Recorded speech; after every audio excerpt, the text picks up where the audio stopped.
My name is Rhapsody, welcome back to Disco Elysium. Alright, Plaisance, we've gone through the ring with you. All the... Hello again, esteemed. Yeah, pretty much done the entire conversation there. Hey! What up? I'm sorry, sir. I can't talk right now. I'm very busy with my homework. I have so much homework now. Well, that's just child labor one level down. Alright, let's go have another conversation with Plaisance. You just can't win. Out of the rain and into the gutter. I helped her in. That gives me another chance at the suggestion. Let's do, what are you doing now? Math. She looks into her notebook with trepidation. It's really difficult. Like, really. They say you need it to get rich. Better than standing outside in the cold, I guess. Suddenly, she smiles and perks up, remembering something. Oh, I found something while you were away.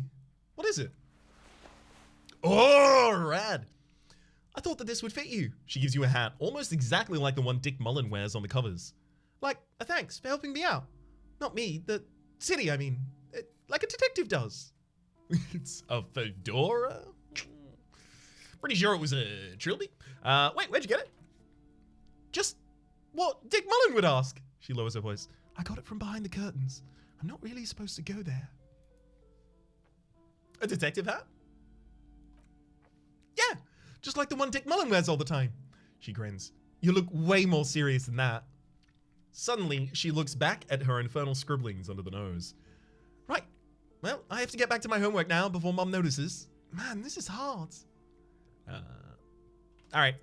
Suggestion roll. Boom. Because you know each other. She's been talking to you so openly because you've talked before. Hang on. So you know me? We've met before? Yeah. I used to stand out there all the time before my mother told me to focus on my homework. You've been running around all week without your shirt on, sir. Apologizing to everyone. Don't really understand what you've done wrong. Did I ever talk to you? Of course. You stopped by a few times. She looked at you intently. You certainly look better than the last time I saw you. Thanks. I'm trying. Yeah, I can see. You don't have party eyes anymore. The lieutenant slowly, ever so slowly, realizes something. Party eyes. Yes, of course, that makes sense. I think he's only just realized that we weren't just an alcoholic. We were a speed cop. I'm not surprised children have seen you running around with party eyes on, he thinks. Not at all. Party eyes? You know, like a cat in the dark. All big and wide-eyed. She giggles at the moment. It certainly looks odd on a man. The swiveling eyes of a loony drug addict. That's what she meant. You were probably gurning too. Fuck yeah! You should get some party eyes right now. Snap those sequins on, you big boy.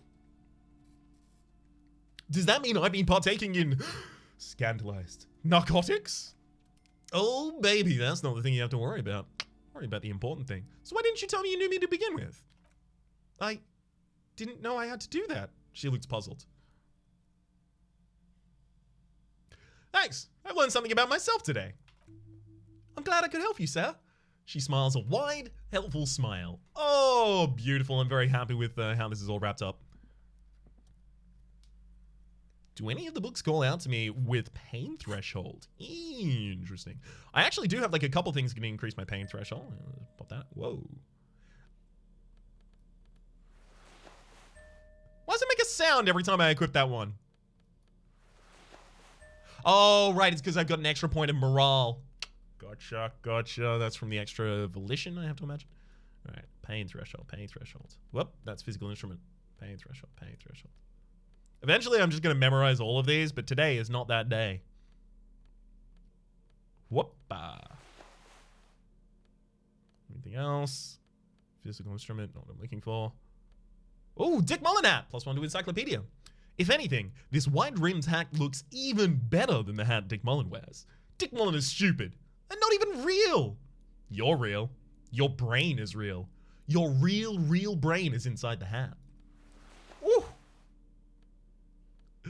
I kind of want to do like a fashion Souls kind of fashion Elysium kind of situation. But at the same rate, I think having no fashion whatsoever is very in character. All right, there we go. Do they call out to me? A twinge at the back of your head makes you flinch. Your eye starts twitching. Ugh, what is it? Your hand reaches towards a book with the glossy cover art of a very muscular man from Hemdal, in chains, kneeling in front of a staircase leading to a throne. A woman sits on the throne, leering at the man. She's laughing at him, belittling him. Between the throne and the Hemdalaman lies a bonfire, casting shadows on the walls. The shadow of the woman's headdress looks like a pair of devil horns. The title reads, Man from Hemdal and the Devil Woman. Why? What do you mean this book is misogynistic? Like, so we actually do know from context that Man from Hemdal is kind of like a love note to traditionalism and is actually a little bit misogynistic. But with the information that we have from that, like, it could just be a female villain.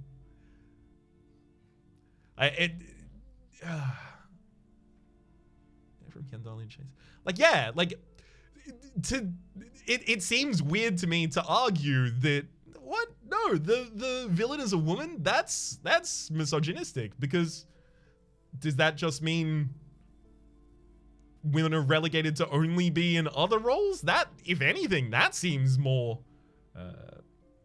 prejudiced. Obviously, there's an inverted version of that where the person is a villain because of who they are, and that's right out. That is back to just complete misogyny.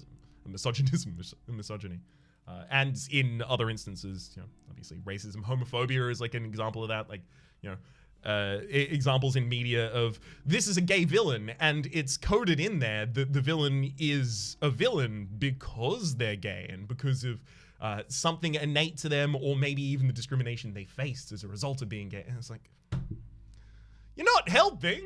That's not good representation. And also, if anything, serves to reinforce negative stereotypes. Aren't all women devil women? No. Storekeep, this book is misogynistic. How can you peddle such filth? Don't have enough information to say that. Although, given more information in the context, I may end up agreeing. But I think here I just have to say interesting. I mean, I kind of want to buy all the books, but I have no money. I'm out of money. Susrenti and Wural. I imagine if I had Wural, I would have like more conversation topics with a couple other characters. Whoa, hang on. No sane person would ever put their head into such a machine. What? What machine? Looks like Guillaume Le Mignon, the hair poster. Okay, so we're actually just getting stuff from inside that room, I think. What's going on there? All right. Dick Mullen novel for, yep, kind of want that as well. Maybe I should go and actually start selling some stuff to Roy. I'm not getting many interactions for the things that I'm holding. Read all of this before. So this was interfacing, right? The ability to steal this.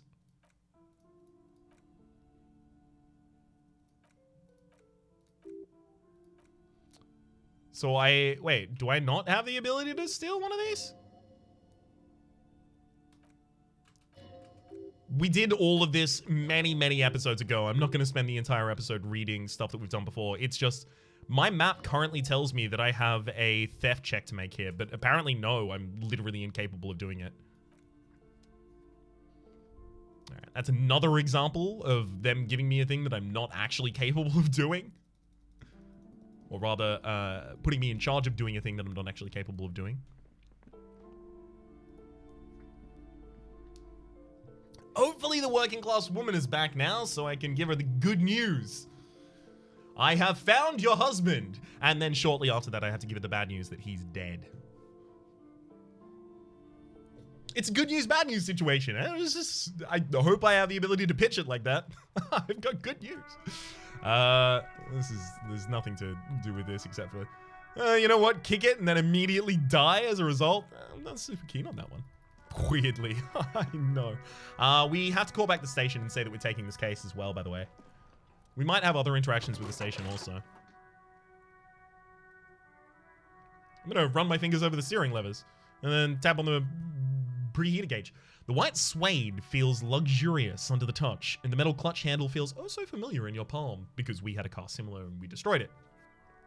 As you tap on the gauge, the indicator pin jerks as if startled. It's in the large orange sector, indicating the engine is warm. Next to the gauge is a red switch labeled heat. No, that's enough fun with the foldable headlights. I know they're mesmerizing, but they're also fragile. I'm not going to turn it on for you again. That makes sense. All right. Radio. This precinct 57. The officer greets you through the static. How may I assist you? Jamrock Public Library. Ooh. Well, hang on. Do I report it to my own district? Do I report it to Kim's district? I think I should probably report it to my own to try and get, like, back in their good graces. 10-4. Come in, officer. Over. I'd like to report that I found my badge, Jules. 10-4, sir. Glad to hear that. I'll write down there's no need to issue a new one to you then. Over. Listen, this might sound odd, but there's personal details I'd like to discuss. 10-4. Sorry. 10-4, sir. Sorry, I'm under orders to give a negative request for personal information. Over. You mean you can't tell me anything about me? But I'm me. 10-4. Orders are still orders. Anything else? Over. That's all for now. Okay, so I don't report it to them. Roger that. 10-10. Over and out. With those words, the cabin becomes silent again, the radio microphone resting on its hook. Do that again, and I need to report a dead body on the Martinet boardwalk. One moment. You can hear her shuffling through some papers. Can you please describe the body, age, sex, and cause of death? An unidentified middle-aged man. Height, 170 to 175 centimeters. Dark hair, medium build. Looks like he slipped, fell through a hole in the boardwalk, and hit his head against the metal bench. We suspect he might have been inebriated when he fell. There were bottles all around him, and traces of vomit on his shirts. Any signs of violence? No, seems like it was an accident. No field autopsy necessary, she repeats. You can hear her quickly typing in the background. What about his belongings? Did you examine his clothes? He was wearing boots, trousers, and an old leather jacket with a bright blue lining. I found a library card in the pockets. Any information on the library card? It's from the Central Jamrock Public Library. It belongs to someone named Billy Mayeen. Good, you have a lead. Do you and Lieutenant Kitsuragi want to take the case, or should I assign it to someone else? We're taking the case. I've assigned the case, rather, to Lieutenant Kim Kitsuragi. Please follow up on the library lead to identify the man. We'll send someone out to take the body to the morgue. That's all for now. Thank you for reporting in. Is there anything else I can do for you? Connect me to Jamrock Public Library. I'm afraid they're closed. It says here that the library is open between 10 a.m. and 6 p.m. We should try again during business hours. Anything else, detective? And the call for now. 57, over and out. Her voice disappears into the void. All right, so I have basically any point later in today to do that. One thing that is a little strange to me is how little we've actually had to interact with the shipyard and Evrat. It seems like maybe a different character with a different build, maybe a character that made like a couple different choices, would have way more to do with Evrat. Hey, what's this? The theme on that pinball machine is a standard royalist theme, used on everything with from pinball cabinets to full flavor cigarettes. What are its hallmarks? Clinging to the picture book version of the past century, waiting for the king to come back and cast out all the profiteers and homosexuals. Basically, imagine a yellow plastic crown with a liquor brand emblazoned on it. The idea of a king and a century gone is pretty fascinating. Wait, where do I get such a crown? I'd rather know more about the world of today. There we go. The contemporary period stands still. The faded carousel of progress that doomed the royalists is itself winding down. Our time is decelerating. Into what? No one knows. Ugh! Cutting commentary right there. Cutting political commentary. Hi, again, Gendarme. What are you doing here? Admiring the atmosphere. He smiles. What about you, officer?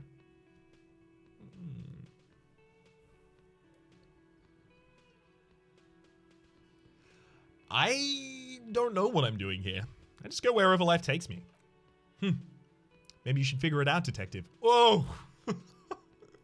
That's starkly personal, considering I gave a starkly personal answer there as well. Bye-bye, gendarme. I still don't know how to pronounce that. All right, let's talk to Lena and Morel here. Oh, sweetie, I don't even know how to thank you for finding my husband and helping him out. I hope we haven't been too much trouble for you. It was just on my way while I was working the case. Here, I wanted to give you a small token of my gratitude. She hands you a thin ribbon held together by a silver-purred skull. It's a tie, Mesk in origin. The pin is an antique, quite special. The little silvery knob holding the tie together feels warm in your hand. It's in the shape of an avian skull, with 8 eyes.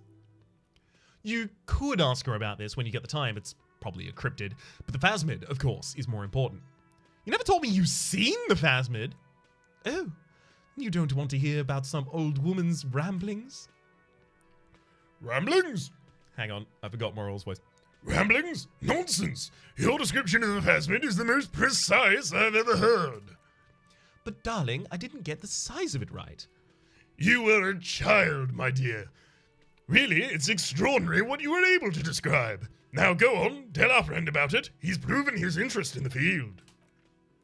Reflexively, the lieutenant readies his familiar notebook.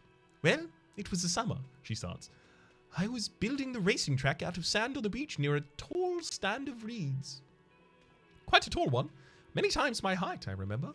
When all of a sudden... Wait, where was this and how old were you? Ah, I'm getting ahead of myself. I was 5.5, in Betancourt in the suburbs. My grandmother had a summer home there. She just started forming memories. Real memories, not the billowy haze of infanthood. Betancourt got bombed in the war. It used to be quite near. Around 20 kilometers from here. What happened? The strangest moment of my life.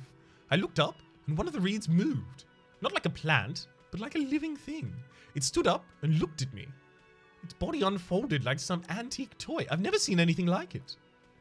I didn't know this can happen, so I just reached my arm and touched the thing. It felt like a stalk of reed, but it moved, swaying, towering above me. She looks at you. After a while, 20 seconds, a minute maybe, it left, went into the reeds. Did you follow it? I tried, but I was only a child. There was mud and high water, and I couldn't see it anymore. I was just standing there, knee-deep in mud, looking around me. Where did you go? Don't go. Then what?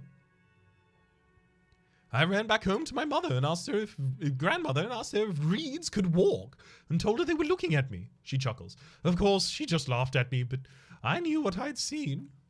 For years, it was a story I told at parties when I wanted to impress boys, that sort of thing. She brushes her hair back. Of course, most people just took it as a strange, amusing anecdote. So did I, honestly. But then I met Morel. We were on a... Oh, God. I need to find a version of his voice that I can do that doesn't harm mine.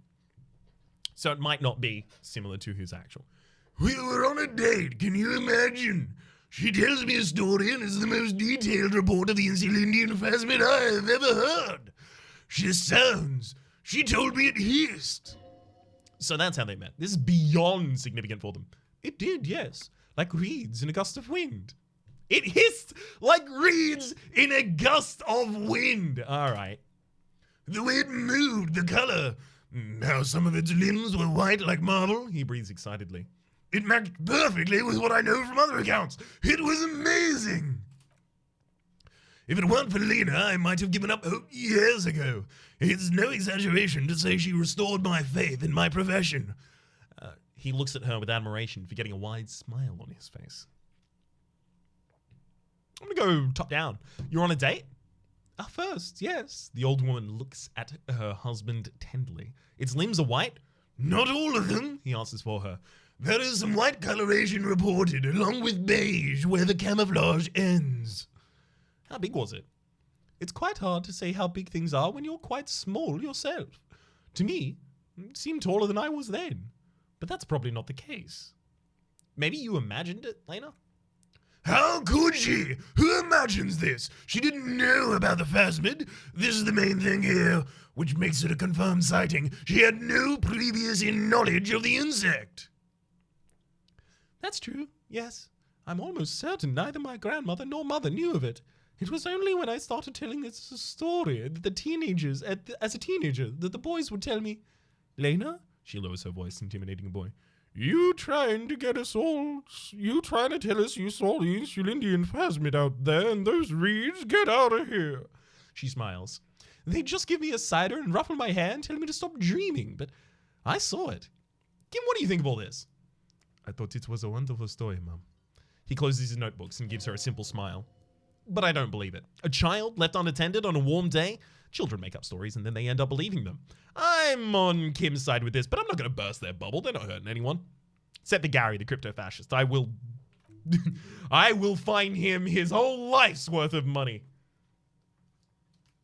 You're welcome, sweetie. I do appreciate the chance to relive it whenever I get one. It was just, she sighs, such an impossibly sunshiny day. So warm. And she could get up and walk right into the reeds on her own, into the mud, anywhere. That's all for now, man. Hey, Morel. I couldn't possibly shower thanks on you as enthusiastically as my wife has, but I am grateful for your assistance, officer. He says with a friendly nod. He tries to play it cool, remain professional, but inside the man is itchy for some news on those traps. Did you know Gary was hiding the armor?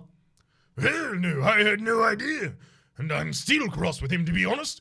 It's not like him. He's got his quirks, but dishonesty or disloyalty are not among them.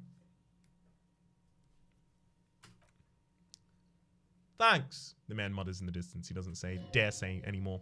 He's still glad his friend stood up for him. So I checked all the traps. Good, okay. He breaks his gum. And one of them was empty. Completely empty? The cryptozoologist's eyes grow wide. Yeah, there was nothing in the trap. No locusts, no phasmid. No locusts, but no phasmid either. That's not ideal, but He rubs his chin. The old woman's face lights up. It just means the Insulindian phasmid is even more clever than he thought. She's engaging in a well-known self-deception technique called motivated reasoning. You should correct them. I mean, when do I get to say that the netting was loose on the trap? Of course. The detective whispers to himself. More clever. Yeah, because this, like, what they're creating is like, hang on. How do I correctly say this?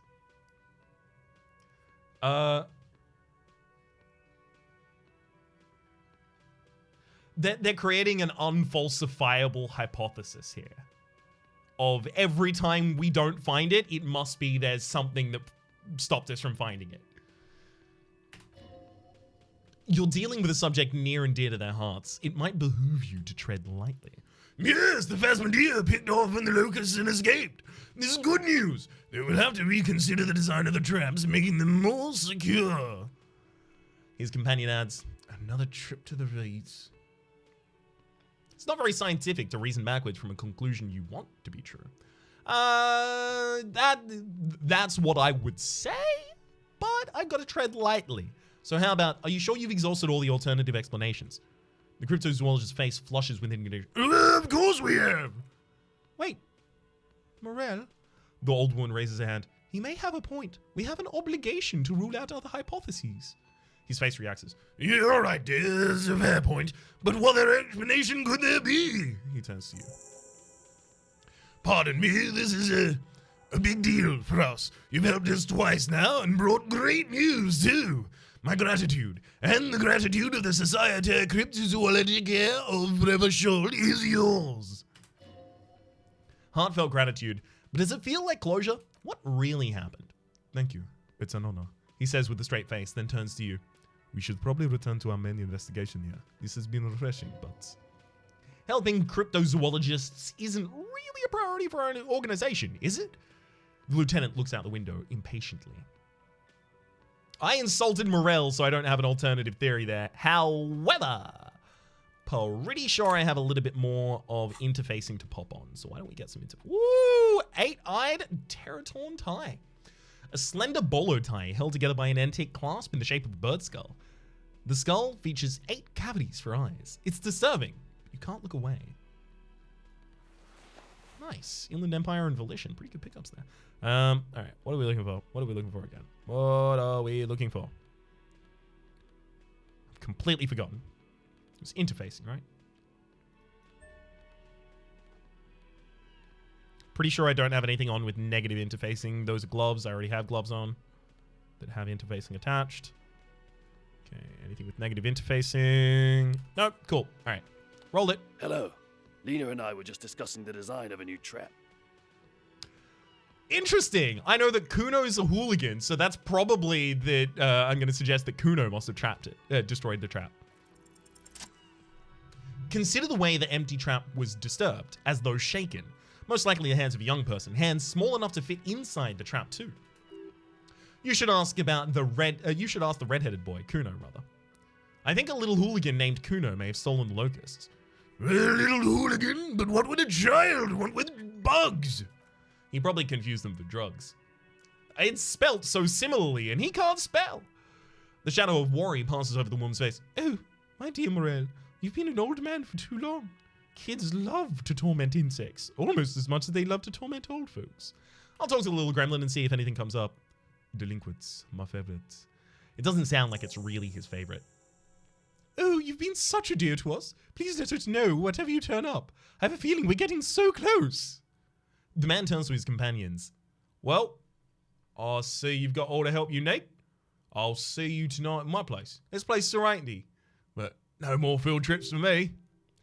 After this is your last chance to talk to Gary. Really, Gary? The woman's voice is a little shaky suddenly. We're getting somewhere here. I'd love to play serenity, but... Lena, I'm sorry, but you're not getting anywhere. It was some kids. I know the little mutants around here leave anything out in the open, they'll steal it. Even if it's bugs. He looks at his tea. Well, it's been fun, really. But I need a bath and I have deliveries to handle. When this tea is done, I gotta run.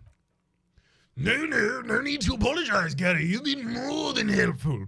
We'll have to take a rain check on that game of suzerainty today, though. We're gonna follow this through. He keeps the language unemotional, but it's in there. Disappointment. Hey, Gary! Always a pleasure to see an officer of the law. I mean, officers. You. Oh, you. You know what? I have nothing else to say to you, friend. Literally. Hey, was there something you needed? Nothing got. Let's talk to Garasi Kubek over here. Is there any, like, thought where I can learn Polish? Nope. Okay. Maybe one of you two has something to say to me? Again. Nope. Yes? What is it? Also nope. I mean, I don't really have anything new to say to Aranya. The lady from Aranya, Clausia, rather, sorry. The Coppernato is back. What do you want? I want to go over a few things regarding Ruby's disappearance again. Thanks for the review, Titus. Anything else you want, Cop? Clearly no. Let's bounce. All right, let's get ready. Kuno doesn't give a shit. There we go. If nothing else, like if nothing other than having figured out a game that is among my favorites of all time in playing this, then I've at the very least come away with a new accent. Fuck, does Cuno care? The boy turns to you, he doesn't care. You wouldn't happen to know anything about missing locusts? No, Kuno doesn't give a fuck about bugs. So he knows locusts are bugs. Oh my god! The little one seems distraught. I told you that shit was lame. Shut up, see. Now they're gonna take you to lame prison. She sounds like she's about to cry out of disappointment at Kuno's newfound lameness. Now, hold on. No one is lame here. Just tell me what happened. Deny everything, Kuno. You need to lawyer up. Kuno's not gonna say anything without his lawyer present. Lame. That rings some bells. Could this be connected to the Night City, aka the City of Rage? Kuno, is this about Rage City? Oh God, Kuno, no! The little one behind the fence takes her hat off. It's gonna happen now. They're gonna make you lame. Stop it, see. No one's gonna make anyone lame. Kuno's got this under control. There's definitely something going on here. You should check out Kuno's shack, the one with the pig head. All right. Okay, I'm off. Kuno doesn't fucking care. Hey, actually, you know what? Kuno S, why don't you tell me everything you know about Kuno being lame? I'll die before. Okay. Nothing there to learn, apparently. The sound of melting snow dripping off the roof. It's strange.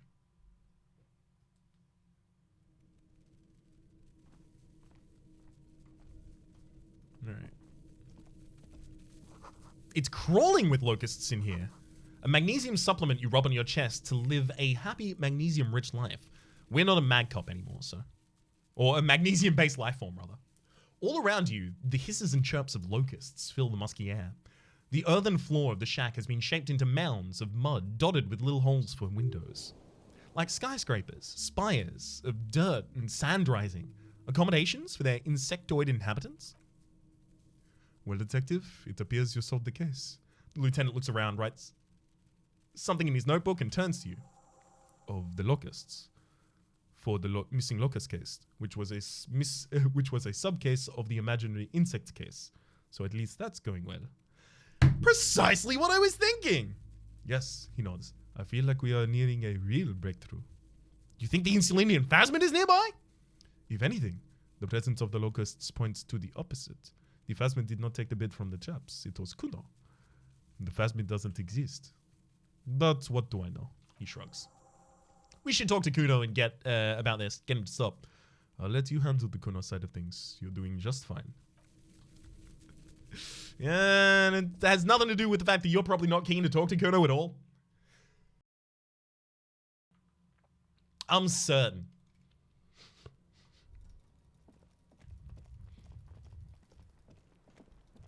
Hey, Kuno. I know that you're lame.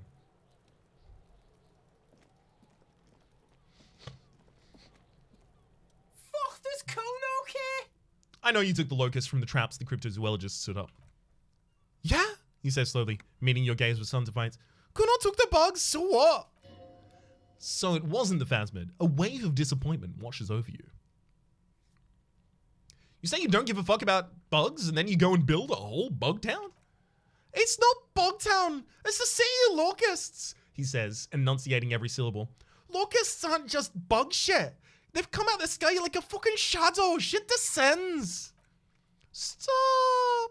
She wails from behind the fence, then buries her her face in her hands, rather. Locusts coming down like a shadow. This might be the night city he's mentioned when you asked where he's been. Point at the shack. So in there is Night City? Yeah. Locust City, City Rage, City Lights. There's a tug of war over the name of his fantastical city. It's almost too big for his imagination.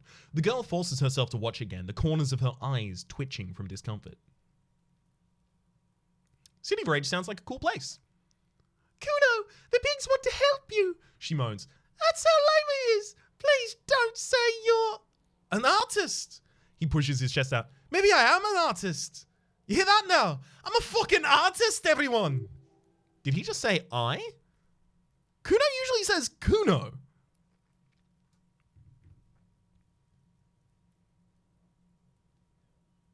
I don't want to say I'm also an artist because then he'll be like, fuck, you're an artist. Kuno's not an artist. Kuno doesn't give a shit. That kind of thing. It's like, hold on, did I hear you right? You said I. Kuno made Kuno. Kuno says whatever the fuck he wants. There are no rules here, pig. He steps closer. I fucking say I when I want to, and Kuno when I wanna. Kuno's free. Kuno's free to fucking die, bitch. This is what he sometimes does when things get tense. Not making art is a worthy calling. I'm something of an artist myself. Oh my god, Kuno! Don't let him totally lame in. Like, he's gonna make you totally lame in like 3 seconds. Don't let him, Kuno. Yo, fuck you, see. Kuno can be what Kuno wants to be. Kuno's his own man. Kuno's free. He tears at the buttons of his shirt, trying to rip them open. They don't give way. Kuno made himself into Kuno. Kuno can make himself into anything. Kuno can make himself into a pig if he wants. Kuno can make himself into a... Kuno doesn't give a shit. Don't make yourself into a pig, Kuno. You'll have to take me away. A leaden silence fills the yard. In it, you hear snow melting, dripping from eaves. Someone closing a window.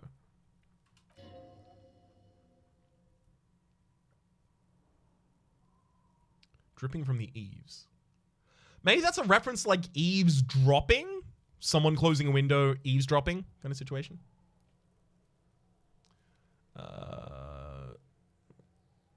So that's what this is about. Me and Kuno have discussed this. I promised I won't do that. Well, like, Kuno S is clearly very disturbed. And a child. And has absolutely no one looking out after them. Like, this isn't a case for incarceration, obviously. It's a case for trying to get help for them. Trying to get them, like, maybe not like a foster family. I'm pretty sure, like, don't we have information that she killed the previous foster family she was placed with? But I don't know, some rehabilitative care. That depends on the choices you make, young girl. Without a word, she entirely disappears from behind the fence. For once, the boy's completely lost for words. He's turned completely red now, with splotches of white beginning to appear across his face. Use this momentary confusion to control the situation. You've got him. Now convince him to leave the cryptozoologists trapped alone. Why do I care about that?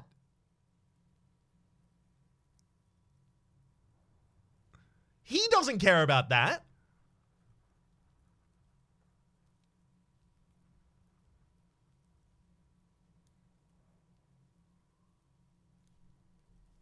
But authority is telling me that, like, take control of the situation right now.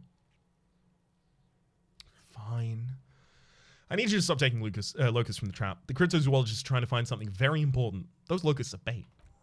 I don't give a shit. I don't need the locusts anyway. Shit is all lame now. He turns towards the fence. See was right. Fuck. The girl's face appears again above the fence, just long enough to make eye contact with Kuno.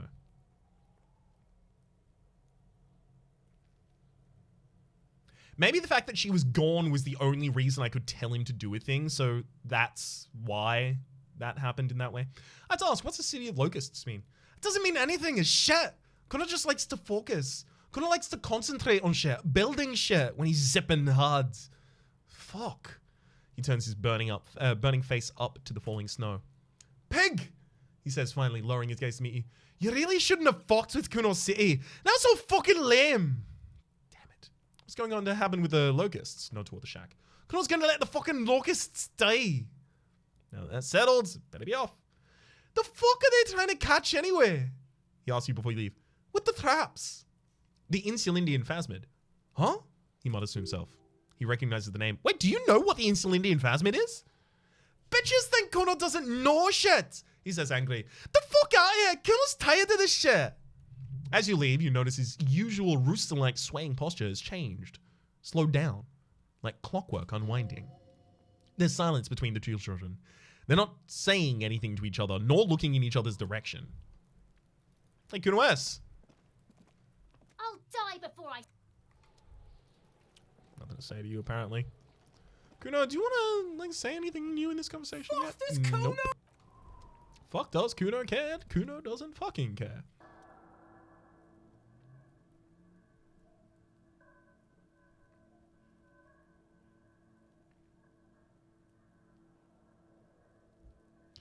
I mean, I may as well add extra points in here. Sure. So, Odd Soul wasn't in the back of the whirling? I don't know. He inspects the Odd Soul more closely. They're about the same size. Not the same boots, no, but they could be the same person. No horizontal brute prints.